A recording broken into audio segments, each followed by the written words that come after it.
This podcast is a member of the Place to Be Nation family. Visit us at placetobenation.com, the only place to be in your pop culture world.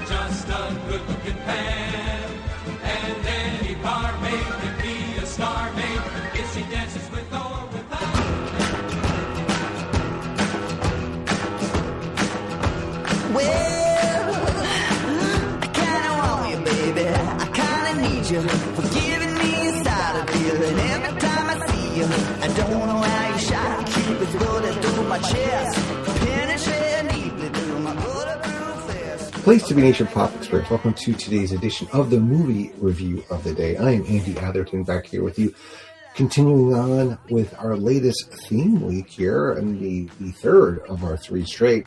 This is a little unprecedented for us around here. But we are continuing on, and it is all about the destruction of Earth Week, whether it's the Earth get blown up, taken over, destroyed, what have you, because in conjunction with the new movie coming out this Friday starring Ryan Gosling, Project Hail Mary, where the Earth, is in trouble in that movie. So we're going to go along with that. And for today's selection in said theme, I'm going back to 2014. It is Edge of Tomorrow, which stars Tom Cruise, Emily Blunt, Bill Paxton, Brendan Gleeson, Jonas Armstrong, Tony White, and a lot of other very good actors. It was directed by Doug Liman and written by Christopher McQuarrie, Jez Butterworth, and John Henry Butterworth. I really enjoyed this movie. The logline is a man fighting in a war against aliens must relive the same day, every time until he dies, until he can find a way to stop their power source with the help of an elite soldier. So this is kind of like Groundhog Day, right? If it was set like in a, dystopian or whatever you want to call it setting, but it kind of is. And Tom Cruise, he's got that comedic edge to him. And it kind of, it's as serious and as in this movie it can be at times. He does come into play, and it makes it he plays along with it, and you got to have a little bit of levity, and you can't have everything so heavy. He exhibits a lot in the Mission Impossible movies as well. So yeah, I remember going to see this in the theater. I really liked it. Emily Blunt was coming into her own at the time. This might be her first action movie. She's not in a lot of action movies, but she's ripped in this movie too. So, and it's got a pretty decent soundtrack. It's interesting. The whole lore in this movie with the aliens, and it takes a minute to wrap your head around it, but once you kind of understand really what's happening, it's pretty cool. So let's kind of go through this movie, and I'll give you my thoughts as we go along. So a race of aliens called Mimics has taken over continental Europe.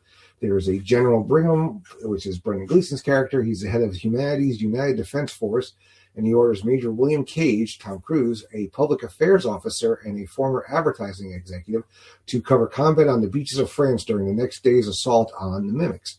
Cage objects to the dangerous assignment and threatens to use his public relations skills to turn the public against Brigham when casualties start increasing from the invasion, for which he is arrested and knocked out. He wakes up in handcuffs at a forward operating base at Heathrow Airport and discovers he's been labeled a deserter and put on combat duty as a private for the invasion of France under the command of Master Sergeant Farrell, which is Bill Paxton.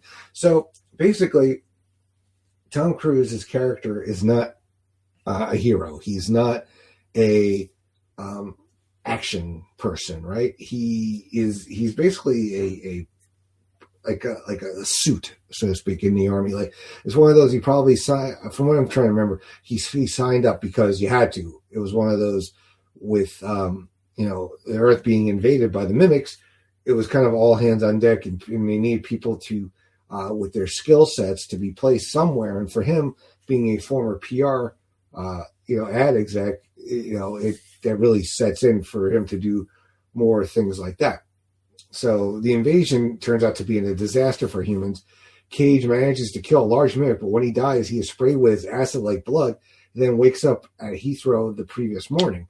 No one believes his story and that he knows the invasion will fail. He repeats the loop, dying on the beach and waking at Heathrow every time until he encounters Sergeant Rita Vertasky, which is Emily Blunt's character, who recognizes his ability to anticipate events and tells him to locate her the next time he wakes up. So, yeah, so every time he like dies, he wakes up. It's like hitting like the reset button in a video game, kind of. And I think that's part of the appeal too of some people was because it was very video game-esque in there. So then he finds her at Heathrow. Together they meet with Dr. Carter, played by Noah Taylor, a former government scientist expert in mimic biology. Cage then learns that the kind of mimic he killed in his first loop was an alpha, and it resets time when it is killed to give the mimics an advantage in battle. Cage inherited this ability when he was doused with the alpha's blood as they both died. Vertasky had this ability in a previous battle in Verdun, but lost it after receiving a blood transfusion. She was actually referred to as the Angel of Verdun throughout this movie. She's probably like the biggest celebrity or hero because she, because they won Verdun.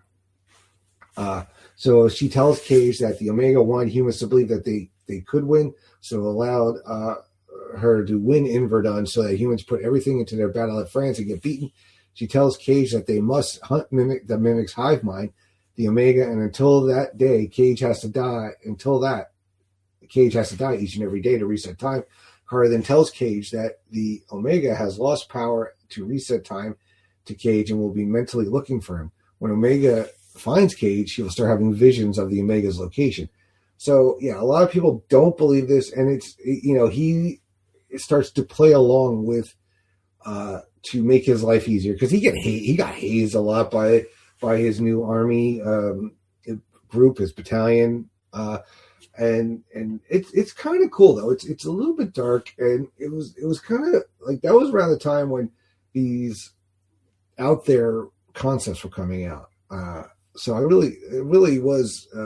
It did well too, I believe. It did especially well overseas. So, and then there's a lot of loops that we see, and he dies. Tom Cruise dies a lot in this movie. After succeeding the loops of Vertasky trains Cage into a more effective soldier. After getting discouraged from these loops, he travels to London. There he realizes and sees mimics were planning on overrunning London during the invasion of the beach. He and Vertasky spent several loops learning how to survive the battle on the beach and get inland based on his vision of the Omega hiding in the Bavarian Alps dam. After numerous loops end in Vertasky's death, Cage decides to hunt the Omega alone, abandoning her and the rest of the invasion to doom on the beach. When he arrives at the dam, he discovers the Omega is not there. He manages to kill himself before an Alpha can steal his blood, prevent him from resetting the day. Back at Heathrow, he tells Vertasky and Carter that his vision was a trick. So, yeah, it's also what's cool about this is that it's the whole remembering the pattern, learning. It's kind of like playing the video game Dragon's Lair, right? I grew up playing that game, love it, but it pisses me off to no end because you've got to remember the strategy. You've got to remember everything. And I can imagine what it would be like in real life if you had to continually die just to keep getting it right. It's like playing like those games like Simon, like when we were growing up. So then Cage and Vertasky adopt a new approach. They infiltrate the Ministry of Defense in search of the prototype built by Carter that will allow Cage to discover the Omega's true location. The device is a transponder, which once attached to an Alpha, finds the location of the Omega. After several failed loops, they obtain the device from General Brigham, which reveals that the Omega is located under the Louvre pyramid in Paris. Cage then stuck the device in his leg to activate the prototype as he is an Alpha now. They are injured as they flee and both knocked unconscious, so Rita is unable to kill Cage this time. When he gets injured, Cage's life is saved by a blood transfusion, but like Rita, it removes his ability to reset the day. So that's one of those things where every time they look like they're going to fail the mission, Rita ends up killing. If he doesn't get killed already, Cage, Rita kills him, so that because he knows he's just going to wake up. And there are some very funny where he's like, no, and then boom, all of a sudden he's up back at Heathrow. So Vertasky frees Cage and return to Heathrow, where they convince his squad to help destroy the Omega. The team is given instructions not to kill the Alpha, as if an Alpha is killed, the Omega will reset the day and know in advance of the squad's attack on the Louvre. The other squad members sacrifice themselves to get Cage and Vertasky beneath the Louvre. Vertasky then distracts a waiting Alpha while Cage advances on the Omega. The Alpha kills them both, but not before Cage primes and drops a grenade belt into the Omega's core, destroying it and neutralizing the other mimics. So yeah, you think all is lost, all is gone, and then Cage's body ends up absorbing the Omega's blood.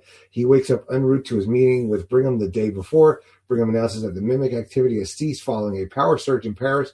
Cage is never arrested, and he goes to Heathrow, where he finds his squad mates, including Farrell.